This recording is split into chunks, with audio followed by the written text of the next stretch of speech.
So, Anela, thank you for having us here today. It's a pleasure to meet you in person. I have a question for you, and that is, how will you continue to channel young care experienced people's voices through decision making in Become? Well, listen, it's such a pleasure to be here, so I should be thanking you for taking the time to meet with me and have this conversation. Participation, voice, listening and acting on what people with lived experience say should happen is part of my DNA. It's been part of every job that I've had. And if it hasn't existed in a place that I've gone into, it's an area of work that I've ensured has been built and developed. So I guess I just want to start by ensuring you that it's definitely going to continue and we're going to grow on it. I think there's so much fantastic work that's already there to build on. This Youth Editorial Board is one example, Become the Movement, and I know that young people were involved in developing our current strategy. So I want to build and grow those opportunities so that everything that we work on and how we work on it is led by the experiences, the views, the voices of care experienced young people. So it's a commitment from me to continue to build on that. Thank you so much. Hiya. What are the issues that you plan to highlight in your work with Become that you don't feel currently get enough attention? I'm going to be really honest with you and say that I'm so new to this role that I don't want to make any rash decisions or any assumptions about issues that are important but underlooked.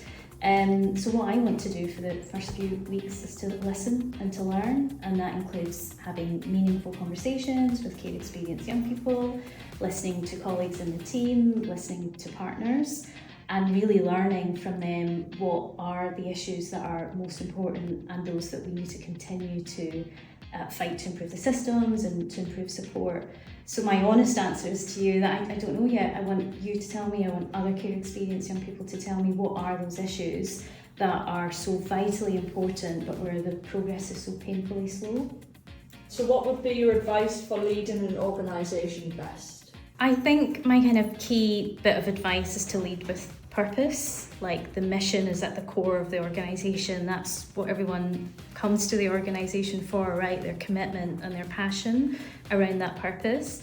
And I think also not forgetting about people, because you don't achieve real impact in isolation or in silo. You're not an island. It's collective, the work and impact that everybody brings to the table. I think that creates the most change. So building a culture of trust, I think a safe culture as well, where people feel that they belong and they can be themselves and bring their best work. So my question for you is, how do you plan to empower young care experienced people who feel unheard and powerless growing up in the care system? Look, I want to start off by saying that I've spent my career working alongside people who feel underrepresented, underserved, underheard. And it's really important to me. I'm really committed to doing all that we can to support care experienced children and young people to have a voice and to have their views acted upon. I think I want us to do much more of the same. Well, it's a golden thread, isn't it, through Become's work, to ensure that we ourselves challenge ourselves to ensure that care experienced young people really drive and direct the work that we do.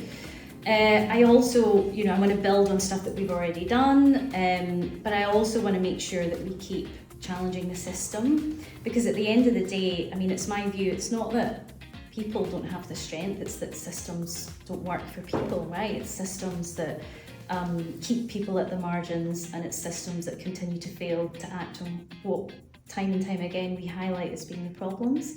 So I think it's really important that we continue to do that campaigning work collectively with young people to ensure that the views and voices of care experienced young people are heard by those in positions of power. So I'm really committed for us to build on the work that Become has already done and to work in partnership with care experienced young people in doing that. So congratulations on your role. Thank you. And I have sort of two questions. So the first question is, as a woman of colour who is now, leading the organisation, how do you see your sort of identity, leading the way into your new role and leading sort of the culture within the organisation as well? Great question, a tough one as well, because my identity, my background really drives like where I am today. I've always worked on social justice issues. I've always worked on trying to make systems fairer and more human. I've always worked side by side with people who experience injustice and inequalities, and that's got to be driven by a woman of colour who's experienced those in society. And I hope, being someone from a global majority community, I would say it does, it'll be others to judge and decide.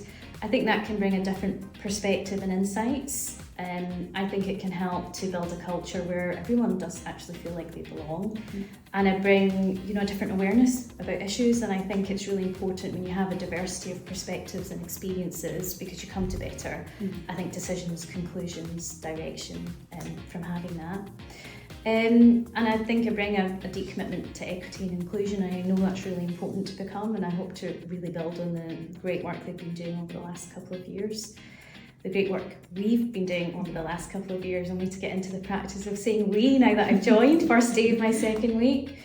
And I think that, I hope for young people, it shows that, excuse me, your background, your difference, they are strengths, strengths that you can build on.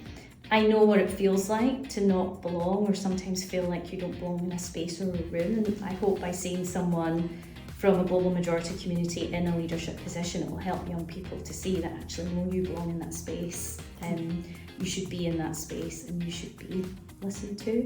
So I hope something positive comes out of that. Yeah.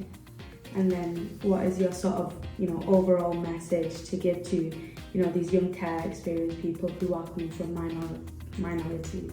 Yeah. I hope it's that I understand, but minority ethnic communities are not one big group that are all the same with the same background and the same experience. But I do bring an awareness of what it's like to be in a minority, to come from a background where you have experienced discrimination, having experienced it personally, and to feel like you're different and that you don't belong. So I hope bringing that lived experience helps me to bring that empathy and that understanding why togetherness, belonging, voice, but a step beyond voice, like actively listening to what people are telling you, is so important, and will definitely be things that we continue to work on and build on and become.